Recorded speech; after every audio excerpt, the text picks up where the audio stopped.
Chapter 7. I find Danny at a corner table in Bouchon, which is a posh linen tablecloth kind of restaurant. He's deeply tanned. Parentheses, got to be fake. Parentheses. He's wearing a baby blue biker jacket, and he's sitting with a very blonde, very pale girl with no makeup, except deep purple lipstick. Danny! I hurry over and throw my arms around his skinny frame. Oh my goodness, you're alive! I haven't seen Danny since he tried to cross the Greenland ice sheet for charity. He had to be airlifted out because he grazed his toe or something and go for a recuperative holiday in Miami. Only just, says Danny. It was touch and go. It was so not touch and go. I've spoken to his business manager. I know the truth. Only he said not to contradict Danny because Danny thinks he nearly died. Poor you, I say. It must have been terrifying. All that snow and wolves. It was a nightmare, says Danny fervently. You know, Becky, I've left you a bunch of stuff in my will, and you were this close to getting it. Really? I can't help feeling interested. You've left me stuff? Like what? Some clothes, says Danny vaguely. My Eames chair. A forest. A forest? I gape at him. I bought this forest in Montana, for taxes. And I figured Minnie could go play in it or whatever. He breaks off. This is Ulla, by the way. Hi, Ulla. I wave a cheery hand, but Ulla just blinks nervously, mutters hi, and returns to work. She's sketching something in a large artist's pad, and as I glance over, I see it's a close-up of the flower arrangement on the table. I just hired Ulla as my inspiration finder, says Danny grandly. She's already filled that pad, he gestures at it. My whole new collection will be Las Vegas inspired. I thought it was going to be Inuit inspired, I object. Last time I was in contact with Danny, he was talking about raw bone and Inuit crafts and the infinite expanse of whiteness which he planned to represent in a pair of oversized men's culottes. Inuit meets Las Vegas, says Danny without missing a beat. So, did you gamble yet? I don't dare, I shudder. This woman has just told me gambling is like crystal meth, and if I dip my toe in, I'll get sucked in forever. I'm hoping he'll say that's bullshit, but Danny nods gravely. It could happen. My school friend Tania, never recovered from one night of online poker. It took hold of her, and she was never the same person again. It's a pretty tragic story. Where is she now? I say fearfully. Is she dead? Pretty much, she nods. Alaska. Alaska's not dead, I say indignantly. She went to work on an oil rig. Danny takes a swig of wine. She's very successful, actually. I think she runs the whole thing, but before that she was a gambling addict. So it's not a tragic story at all, I say crossly. She ended up being boss of an oil rig. Do you have any idea what it's like being boss of an oil rig? Counters Danny. Have you seen those places? I always forget how exasperating Danny is. Anyway, I say a little sternly, none of this is the point. The point is... I know what the point is. Danny cuts me off, sounding triumphant. I'm like 10 steps ahead of you. I have flyers, I have leaflets, I have pens, I have t-shirts. T-shirts? I peer at him. Danny takes off his biker jacket to reveal a t-shirt printed with an image of Tarquin. It's a black and white picture taken from a fashion shoot, which Tarky did a while ago, and it shows him naked from the waist up, with rope twined around his torso, his eyes staring soulfully into the camera. It's an amazing shot, but I recoil in dismay. Suze hates that picture. She thinks it makes Tarquin look like some gay supermodel, parentheses, which To be fair, it does, close parentheses. She will not be happy to see it reproduced on a t-shirt. At the bottom is printed "Find Me" and Suze's mobile number. I have a whole bunch, says Danny proudly. Casey and Josh are handing the flyers all around Caesar's Palace. Casey and Josh, my assistants. See, what we do is we get his face out there. First rule of finding a missing person. My PR guys are trying the news channels. I have someone talking to the milk carton guys. Wait a sec, the truth suddenly dawns on me. They're handing out pictures of Tarquin right now? They're going to cover the whole city, boasts Danny. We printed 10,000. But we found him. What? Danny actually jolts in shock. Well, kind of, I mean, we've spoken to him. We're having breakfast at the Bellagio in the morning. The Bellagio? Danny looks utterly affronted. Are you serious? I thought he'd been kidnapped. I thought he was being brainwashed. Well, Sue still does. At least she can't relax until she actually sees him. Anyway, show me the flyers. I add hastily. You're amazing, Danny. Absolutely brilliant. Suze will be so grateful. I produced 3 varieties, says Danny, mollified. Ula, the flyers. Ula hastily reaches into her big leather bag and pulls out 3 leaflets, which she passes over the table. Each has a different stunning black and white picture of Tarky, looking like a moody gay porn star, all from the same fashion shoot. One reads, "Find Me," like the t-shirt. One reads, "Where am I?" And the third reads, "I am lost." And they all have Suze's mobile number. Cool, huh? I clear my throat. Yes, wonderful. I cannot let Suze see these. I don't think Casey and Josh need to hand out all the flyers. I say carefully, maybe not all 10,000. But what will I do with the rest? Danny looks perturbed for a moment, then his brow clears. I know, an installation. Maybe my next collection will be based on this experience. His face brightens. Yes, entrapment, kidnap, bondage. Very dark, very noir. Models in shackles. Ugh, he exclaims, right down. Bonds, chains, sacking. Say sacking. Leather, hot pants, he adds after a moment's thought. I thought your next collection was going to be Inuit meets Las Vegas. Okay, then the one after that, he says easily. So where's Suze? Oh, my mood instantly falls. She's with Alicia. Remember Alicia Bitch Longlegs? Well, she married this guy called Wilton Merrill, and Becky, I know who Alicia Merrill is. Danny cuts me off. She's a pretty big deal. Her house is all over Architectural Digest. You don't have to remind me, I say dolefully. Oh, Danny, it's awful. She's taken Suze away from me. The two of them spend the whole time together. Suze has totally lost her sense of humor, and it's all because of Alicia. I break off and rub my nose. I don't know what to do. Well, Danny thinks a moment, then shrugs philosophically. People move on. Friendships end.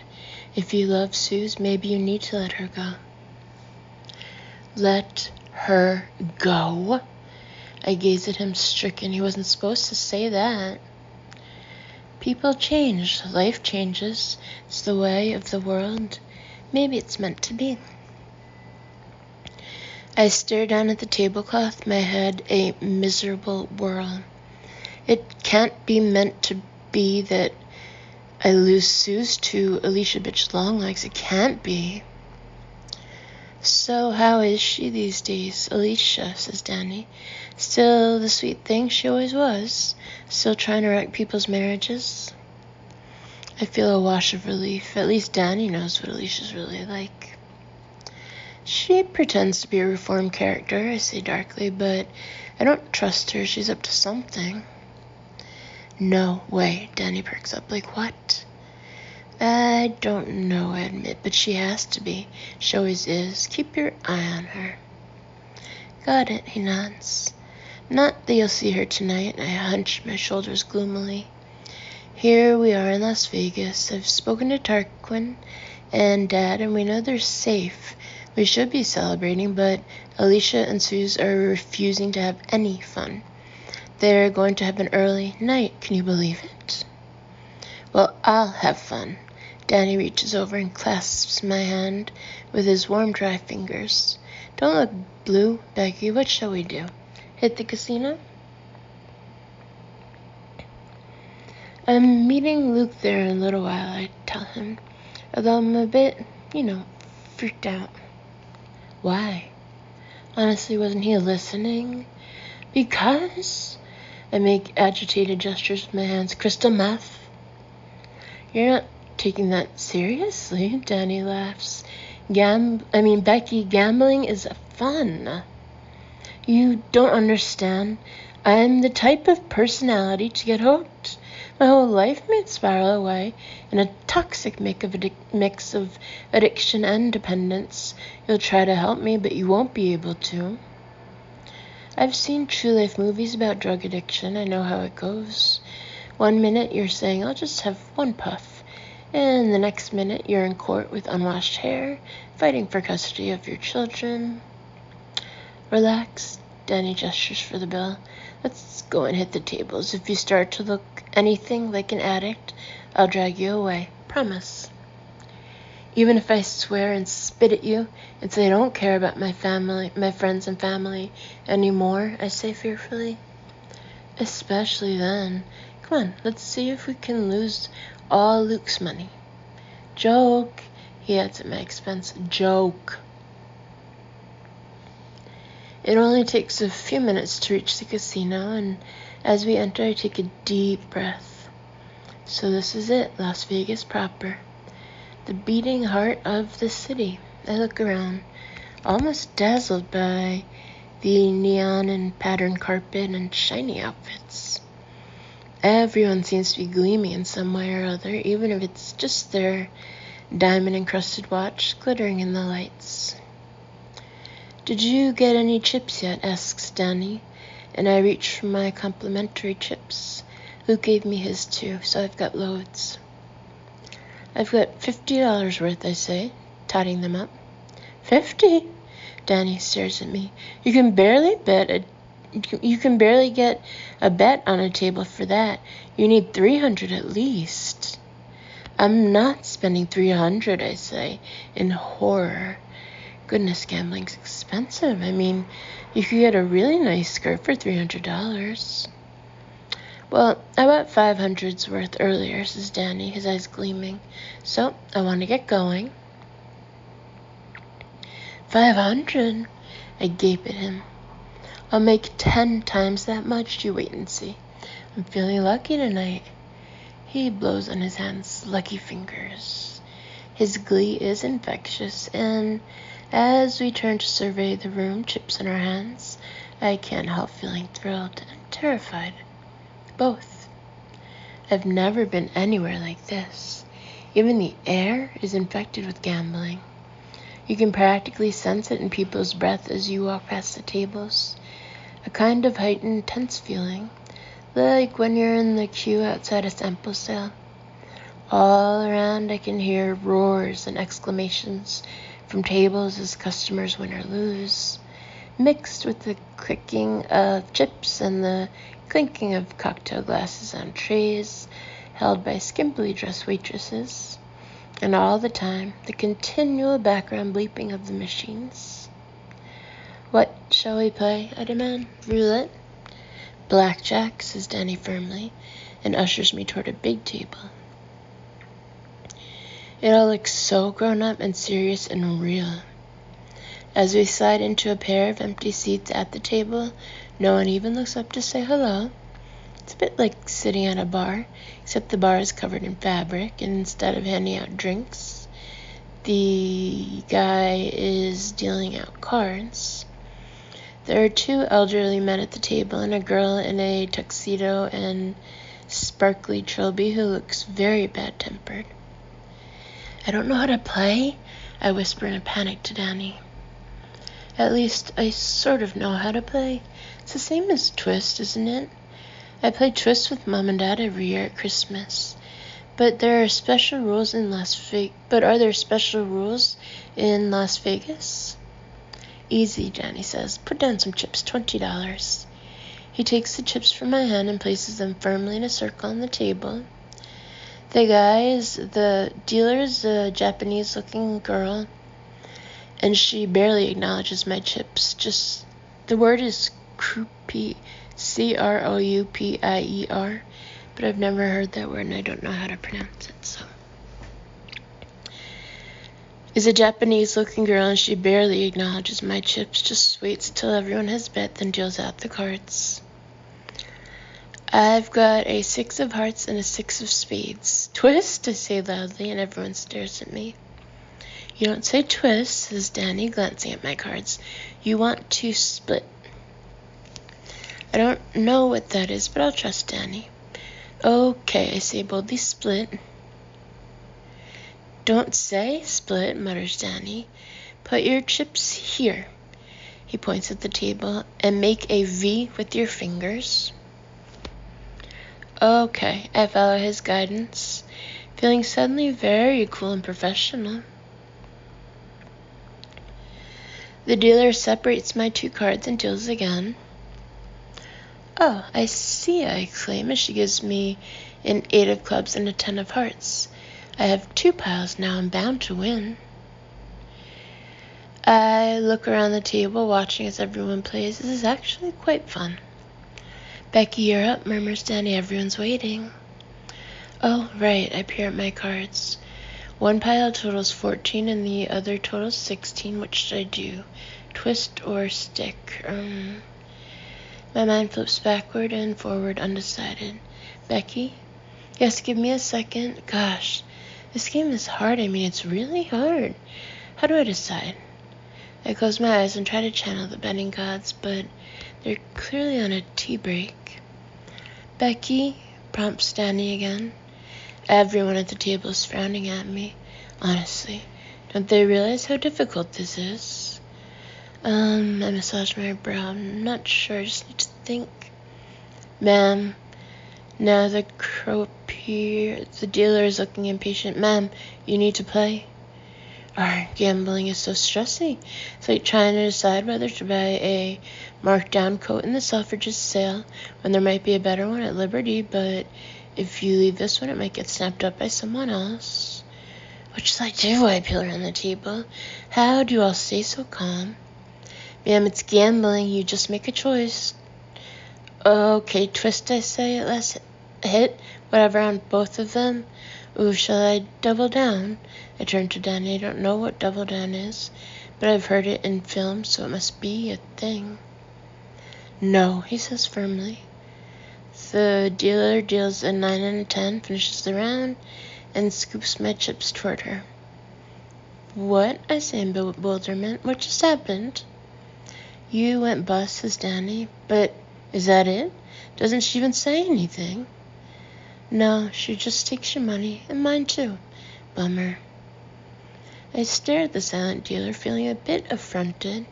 There should be more ceremony to gambling, I decide. Like when you buy something expensive and they hand it to you in a nice bag and say, good choice. In fact, I reckon shops beat casinos full stop. You spend the same amount of money, but in shops you get stuff. I mean, look, I've sat on a stool for about 5 seconds and I've spent $40 and I've got nothing. I'll have a pause, I say, sliding down off my stool. Let's get a drink. I check my phone and see a new text. Luke's on his way. Sure, agrees Danny. So, are you addicted to gambling yet, Becky? I don't think so, I say, prouding my feelings. Maybe I'm not a natural gambler after all. You lost, says Danny wisely. Wait till you start to win. That's when you can't stop. Oh, hey, Luke. I look up to see Luke striding toward us through the casino, his dark hair glossy under the lights and a confidence set to his chin. Danny, he claps Danny on the back. Have you thought out yet? Don't joke, Danny shudders. It's still too raw to talk about.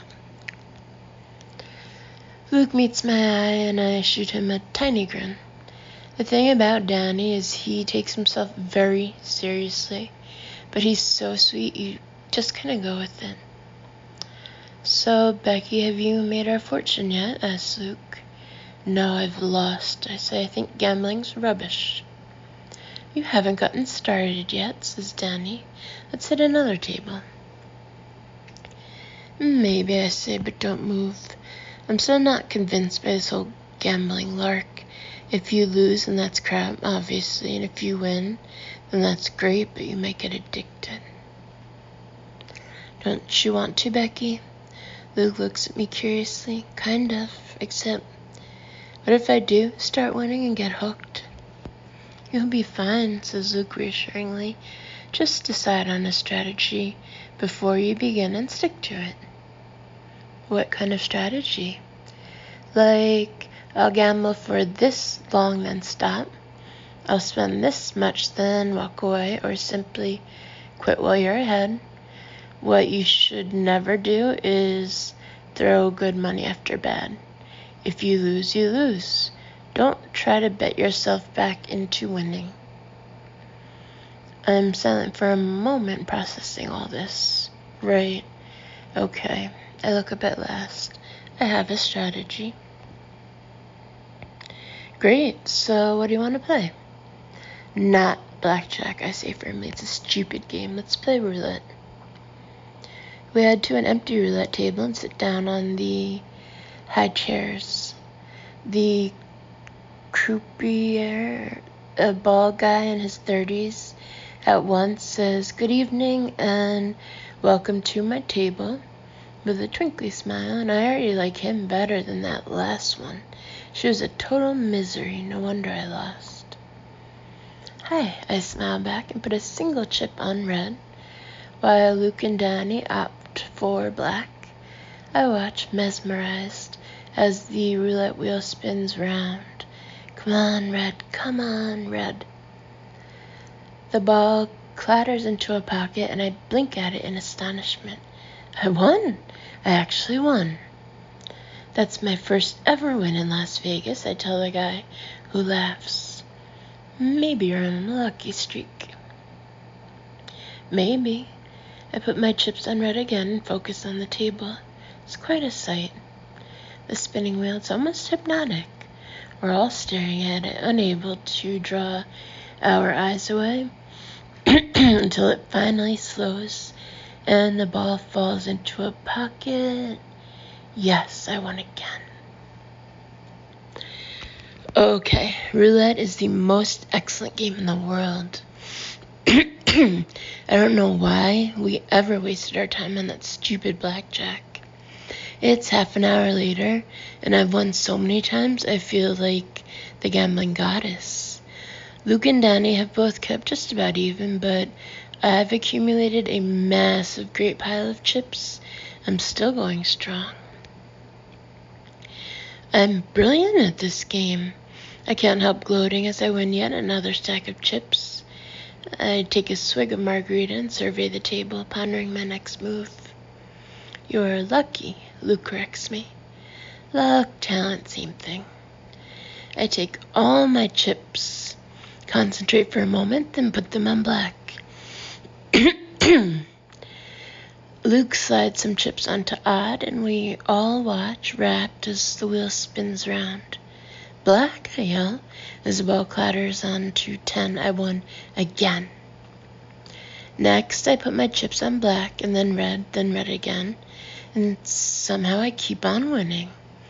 A group of guys on a stag night come over, and the guy tells them I'm on a winning streak, and they all start chanting, Becky, Becky. Every time I win, I can't believe I'm doing so well. I'm charmed. And you know what? Danny was right. Gambling is totally different when you're winning. I'm in the zone. The rest of life has disappeared. All I can see is the roulette wheel blurring as it spins around and then setting down, and I've won again. One of the stag guys, called Mike, taps me on the shoulder. What's your method? I don't know, I say modestly. I just concentrate, you know. I kind of channel the color. You a regular? Asks someone else. I've never gambled before in my life, I say, heady with the attention, but maybe I should. You should, move to Las Vegas. I know, I turn to Luke. We should totally move here. I pick up all my chips, hesitate a moment, then plonk them all on number 7. Really? Says Luke, raising his eyebrows. Really, I say, and take another swig of margarita. Let's just say I feel a vibe about it. Number 7. I address the whole group. That's my number, 7. A couple of the stag guys begin to chant, 7, 7. Some of them quickly put their chips on 7 too. As the wheel spins, we're all gazing at it like possessed people. 7! The table erupts as the ball clatters into the 7 slot. I've won. Even the croupier leans over to high-five me. The girl's on fire, exclaims Mike. Which number next, Becky? Demands another of the stag guys. Tell us, Becky. Becky. What do we bet, Becky? Everyone's waiting for me to bet again, but I'm not looking at the wheel anymore. I'm looking at my chips and doing a quick sum. 200, 400, plus another. Yes, I can't resist a tiny fist pump. What? Demands one of the stag guys eagerly. What do you got for us, Becky? I turn to the croupier with a triumphant smile. I'm cashing in, please. Cashing in? Mike's jaw drops. What? I've done enough gambling. No. Meg is practically gibbering in dismay. You're on a roll. You play. Play on. But I've made $800, I tell him. That's great. Keep going, girl. Put your chips down. No, you don't understand, I say patiently. $800 gets me this gorgeous jacket for Luke. What jacket? Luke looks puzzled. I saw it in Armani when I was going around the shops. It's gray cashmere. Let's go and look at it. I squeeze his arm. It'll so suit you. A jacket? Mike looks uncomprehending. Honey, are you insane? You've got the magic touch. You can't leave the table now. Yes, I can. That was my strategy. Your strategy? Luke said have a strategy, so I decided my strategy was win enough money to buy the Armani jacket, and I have. I beamed triumphantly, so I'm stopping. But, Mike seems almost speechless. You can't stop. You're on a winning streak. But I might not win anymore. I point out I might lose. You won't lose. She's winning, right? He looks around at his friends for support. Becky for the win, chimes in one of them. But I might start losing, I explain carefully. Then I won't be able to afford the jacket. Don't they understand anything? Becky, don't go. Meg drunkenly puts an arm around my shoulders. We're having a blast, aren't we? Oh, it's been fab, I say at once. You've been great company. And I do enjoy gambling. Kind of, but I'll enjoy buying Luke this jacket more. Sorry. I add politely to the croupier. I don't mean to be rude. You've got a lovely roulette table. I hear Luke give a sudden snort of laughter. What? I demand. What's funny? Nothing, my love, he says, picking up my hand and kissing it, except I wouldn't worry about your descent into gambling addiction just yet. The jacket looks amazing on Luke. I knew it would. It's very close cut and slimming and brings out the chocolatey highlights in his hair. I can see all the assistants watching in admiration as he comes out of the changing room and looks at himself in the big mirror. I'm only sorry Danny isn't here to admire him too, but he's still gambling with the stagnite guys. Perfect, I say. I knew it would suit you. Well, thank you, Luke says, beaming at his reflection. I'm very touched. I take out my winnings and carefully count out the cash as an assistant packages up the jacket in a lovely square box. And now, says Luke as we head out of the shop, let me reciprocate in the tiniest way. I meant to give you this earlier. He hands me a printed out email. One of the teams in the London office is advising Mac, so they've offered all the staff a 90% discount voucher. For one glorious moment, I thought she meant Apple Mac. He gives a comical sigh. But, of course, it's makeup, so you can have mine. Right, thanks. I skim the offer. Wow, 90%. Where would they stock it? He looks around Barney. Shall we head there? Actually, don't worry, I say after a pause. Let's not bother. It'll be really boring for you. You don't want to go? Luke seems surprised. I'm studying the document, trying to work out my own reaction. The thought of choosing makeup for myself, even if it's reduced, is giving me this weird, twisting feeling in my stomach. Oh gosh, I don't know what's going on with me right now. I loved buying that jacket for Luke, and I loved buying the little jigsaw for Minnie. But somehow, I can't go and buy makeup for myself. It's not...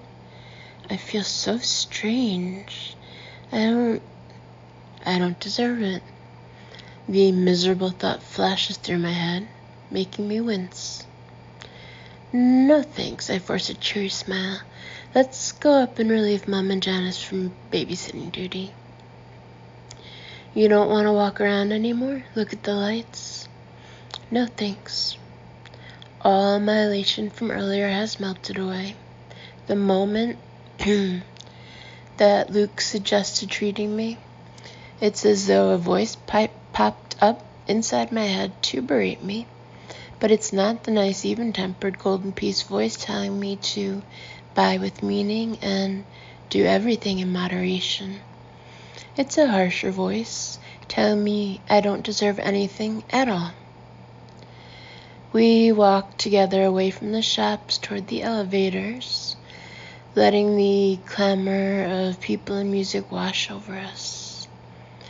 Luke keeps darting me thoughtful little glances, and at last he says, Becky, sweetheart, I think you need your mojo back. What mojo? I say defensively. I haven't lost any mojo. I think you have. What's up, darling? He swivels me round and puts his hands on my shoulders.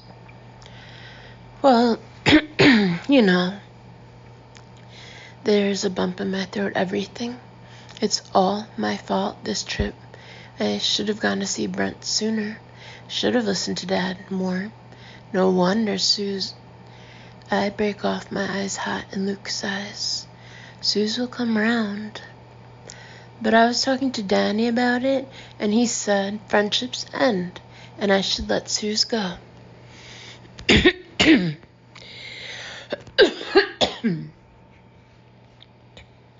No. Luke shakes his head firmly. No, he's wrong. Some friendships end. You and Suze are not going to end. I think we already have ended, I say miserably. Don't give up. Becky, you've never been one to give up. Okay, you've been in a bad place, and Suze has been in a bad place, but I know the pair of you, and I know you're in it for the long haul.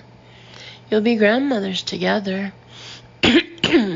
Exchanging tips on knitting baby booties. I can see you now.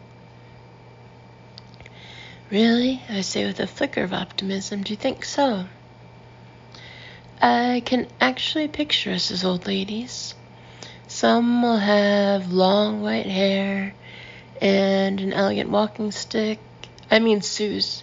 Sue's will have long white hair and an elegant walking stick and still be stunningly beautiful, just with a few lines. And I won't be beautiful, but I'll wear great accessories. People will call me the old lady in the fabulous necklace. Don't give up on Suze, Luke is saying. You need her, and she needs you, even if she doesn't realize it right now. But all she can see is Alicia, I say hopelessly. Yes, and one day she'll focus properly and see exactly who and what Alicia is, says Luke dryly as he jabs the elevator button. Meanwhile, remember you are still her friend. She asked you to come on this trip. Don't let Alicia psych you out. Okay, I say in a small voice. I mean it, Becky, Luke insists, almost fiercely. Are you going to let Alicia walk all over you? Fight for your friendship because it's worth it. He sounds so forceful, I can feel a tiny smidgen of positivity returning. Okay, I say at last. Okay, I'll do it. Atta girl. By now we've reached our hotel room. Luke takes out the key, swipes it, and pushes open the door, and I freeze dead in shock. What? Good evening, Rebecca. Luke, comes a familiar, icy voice. Okay, am I dreaming? Or did I have too many margaritas? This can't be true. But I think it is. Eleanor, my mother-in-law, is sitting bolt upright on a poof in a DVF wrap dress, gazing at me with that gimlet stare she has. Mother. Luke sounds equally shocked. What are you doing here? I feel an inward wince as I glance up at his face. The relationship between Luke and his mother has never been straightforward, but recently it's plummeted to a new low. 2 days ago in LA, I staged the least successful mother-son reconciliation ever. Luke stalked out, Eleanor stalked out. My dreams of being a Kofi Annan-style conflict resolver kind of disintegrated. I know Luke's been feeling raw ever since, and now, with no warning, here she is. Eleanor came to my rescue, says Mum dramatically, from where she's sitting on the sofa with Janice. I had no one else to turn to, so I rang her up. No one else to turn to? What's she talking about? She's got a whole RV full of people. Mom, I say cautiously, that's not true. You've got me, Suze, Luke. I needed someone influential. Mom waves her wine glass at me. Since Luke refused to use his contacts. Jane, says Luke, I'm not sure what you expected me to do. I expected you to pull out all the stops. Eleanor couldn't have been more helpful. She understands. Don't you, Eleanor? But we found Dad, I expostulate. We've tracked him down. Well, I didn't know that when I rang Eleanor, did I? Says Mum, unabashed. She came rushing here to help, but then she's a true friend. This is insane. Mum barely knows Eleanor. It's not as though we're one of those big happy families that blend together and have one another on speed dial. As far as I know, our basic family arrangement to date is as follows. Eleanor looks down on Mum and Dad, parentheses too suburban. Mum resents Eleanor, parentheses too snooty. Dad quite likes Eleanor, but thinks she's a stiff old stick, parentheses fair point. Luke and Eleanor are barely talking. Minnie loves everyone, especially Grandma, parentheses Mum, and Lady, parentheses Eleanor, but she's asleep in bed, so she's not much help. So, nowhere in this scenario is Mum and Eleanor are best friends. In fact, I didn't even know Mom had Eleanor's number. As I glance at Luke, I see a darkening frown on his face. "What are you expecting my mother to do?" he says flatly. "We're going out now to discuss the situation," says Mom. "She's never been to Las Vegas before, and neither have we. So we're going to have a ladies' night out." "Girl power," chimes in Janice eagerly.